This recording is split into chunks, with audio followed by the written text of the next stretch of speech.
মালঞ্চ দারুস সারিয়াহ হানাফিয়াহ মাদ্রাসা সংবর্ধনা অনুষ্ঠান ও পাগড়ি প্রদান করা হলো। মিনাখা মালঞ্চ দারুস সারিয়াহ হানাফিয়াহ মাদ্রাসার গুরুজন সংবর্ধনা ও ইশালে সোয়াব ও জেকিরের মজলিস অনুষ্ঠিত। সময় বাদ মাগরিব হইতে সারা রাতব্যাপী বিভিন্ন সাংস্কৃতিক অনুষ্ঠান অনুষ্ঠিত হলো। স্থান মালঞ্চ দারুস সারিয়াহ হানাফিয়া মাদ্রাসা প্রাঙ্গণে। প্রত্যেক বছরের মতো এবছরও মাদ্রাসায় ম্যানেজিং কমিটি ও সভা কমিটি গ্রামবাসী বৃন্দের পরিচালনায় ৭২তম বার্ষিক অধিবেশন উপলক্ষে গুরুজন সংবর্ধনা ও মহান ইশালে সোয়াব ও জেকের মজলিস অনুষ্ঠিত হলো। এই সভায় হাজার হাজার মানুষের উপস্থিতি ছিল নজরকাড়া। সাধারণ মানুষের মাদ্রাসার প্রতি ও ইশালে সোয়াবের প্রতি মানুষের আবেগ ছিল। এবছরে একজনকে হাফেজ কুরআনের পাগড়ি প্রদান করা হলো। সভায় উপস্থিত ছিলেন উত্তর চব্বিশ পরগনা জেলা পরিষদের সদস্য আলহাজ আবুল কালাম মল্লিক, বিশিষ্ট কাজী মাওলানা হামিদুল রহমান, মাদ্রাসার সম্পাদক জনাব আলহাজ নুরুদ্দিন গাজী, মাদ্রাসার ডিরেক্টর নাসিরউদ্দিন গাজী, প্রধান উদ্যোক্তা হাফেজ আব্দুর রশিদ সাহেব, বিশিষ্ট সমাজসেবী আব্দুস সত্তার গাজী, বিশিষ্ট সমাজসেবক দিন মোহাম্মদ গাজী, বিশিষ্ট সমাজসেবক মোহাম্মদ আলী সহ সকল কর্মীবৃন্দ এবং মাদ্রাসার কমিটিবৃন্দ। তাদের উপস্থিতি ছিল চোখে পড়ার মতো। মিনাখা থেকে সাফিনুর গাজীর রিপোর্ট, লাইভ নিউজ 66। এই অনুষ্ঠানটা মাদ্রাসার বাৎসরিক উন্নয়নের লক্ষ্যে এই অনুষ্ঠান প্রতি বছরের ন্যায় হয়ে থাকে।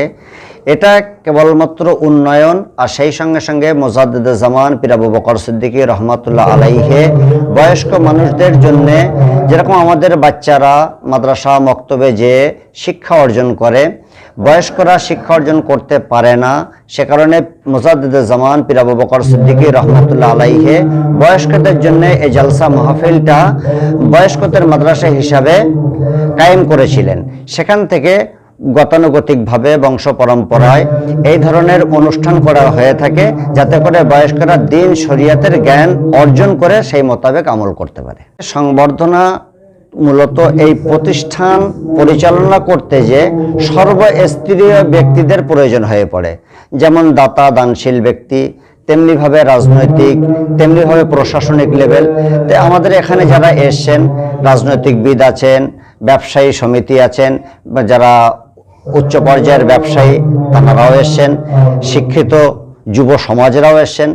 এক কথায় একগুচ্ছ তারকা বলতে আপনারা সকলেই জানেন, বর্তমান ভারতবর্ষ খ্যাতিসম্পন্ন তথা পশ্চিমবঙ্গের বিভিন্ন জেলায় যিনি শিক্ষা আন্দোলন বা শিক্ষা ত্বরান্বিত করতে অক্লান্ত পরিশ্রম করে চলেছেন, জনাব আলহাজ মুফতি মাওলানা আব্দুল কাইয়ুম সাহেব, যিনি আমার শিক্ষক, তিনি আমার সেরেতাজ।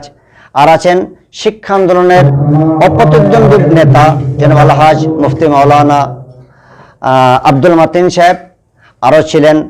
অনুষ্ঠান থেকে প্রথমত আমার মুসলিম কমিউনিটিদেরকে বার্তা দেবো, কোরআন যে বার্তা দিয়েছে তার বাইরে তো আর আমরা বার্তা দিতে পারি না। কোরআন আমাদের বার্তা দিয়েছে যে তোমরা একত্রিত হও, পীড়িত হয় না। আজকে আমাদের মুসলিম কমিউনিটি, মুসলিম উম্মাকে এতটুকু বার্তা দেব যে আমরা একের সঙ্গে মিলে মিশে আমরা আমাদের সমাজ এবং আমাদের শিক্ষা ক্ষেত্রটাকে আরো ত্বরান্বিত করতে পারি। ইসলামিক কোনো ওকেশন, ইসলামিক কোনো অনুষ্ঠানের ক্ষেত্রে মুসলমানরা এত ডিসিপ্লিন, মুসলমানরা এতটা নিয়মানুবর্তিতার সঙ্গে চলে, এখানে বিশেষ করে পুলিশ প্রশাসনের প্রয়োজন হয় না। আর মুসলমান, একজন মুসলমান, প্রকৃত মুসলমান, সে নিজেই একজন প্রশাসক, একজন দক্ষ শাসক এবং বিবেকবান। কোনো প্রকারের কোনো শাসনের প্রয়োজন আমি মনে করি না।